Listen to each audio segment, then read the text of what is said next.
রেগে গেলেন তো হেরে গেলেন, আর একা হয়ে গেলেই থেমে গেলেন। রাগ আর একাকিত্ব, এই দুই অদৃশ্য শত্রু যদি আপনার জীবনের নিয়ন্ত্রণ নিয়ে নেয়, তখন কি করবেন?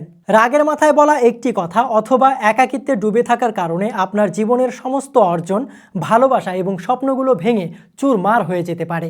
গবেষণা বলছে রাগ আমাদের মনের শান্তি নষ্ট করে, আর একাকিত্ব ধীরে ধীরে আমাদের আত্মবিশ্বাস ও সাহসের গলা টিপে ধরে। আপনার রাগ যখন আপনাকে নিয়ন্ত্রণ করে তখন কি হয়? এমন কথাগুলো মুখ ফসকে বের হয় যা বলা উচিত ছিল না। আপনার ইমেজ নষ্ট হয়, কাছের মানুষগুলো দূরে সরে যায়, অফিসে প্রমোশন আটকে যায়, বন্ধুরা এক ঘরে করে ফেলে। অন্যদিকে একাকিত্ব যখন আপনাকে গ্রাস করে তখন কি হয়? মনে হয় কেউ আপনাকে বোঝে না, প্রিয় মানুষের সঙ্গে দূরত্ব বাড়ে, জীবনে হতাশা ভর করে।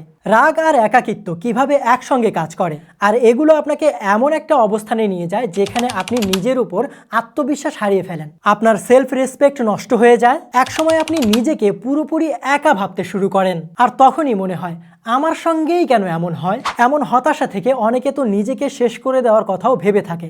কিন্তু থামুন, আপনার রাগ আর একাকিত্বকে দুর্বলতা নয় বরং শক্তিতে রূপান্তরিত করুন। নিজেকে গড়ে তুলুন একটা ফিনিক্স পাখির মতো। Turn your weakness into uniqueness. কিভাবে করবেন? এটা কোনো কঠিন কাজ নয়, আপনার দরকার শুধু সঠিক গাইডলাইন। না, এর জন্য আপনাকে কোনো তান্ত্রিকের দেয়া মন্ত্র পড়তে হবে না, শুধু দুটি বই পড়লেই হবে। রাগ নিয়ন্ত্রণ করতে শিখুন এবং একা থাকতে শিখুন। আপনি কি প্রস্তুত আপনার ভেতরে রাগ ও একাকিত্বকে শক্তিতে রূপান্তরিত করে জীবনের নতুন গল্প লিখতে? তাহলে আর দেরি নয়, আজই এই বই দুটো সংগ্রহ করুন এবং শুরু হোক আপনার জীবনের নতুন পথ চলা। আপনার জীবনের রোড ম্যাপ হোক এই বই দুটো। সময় এখনই।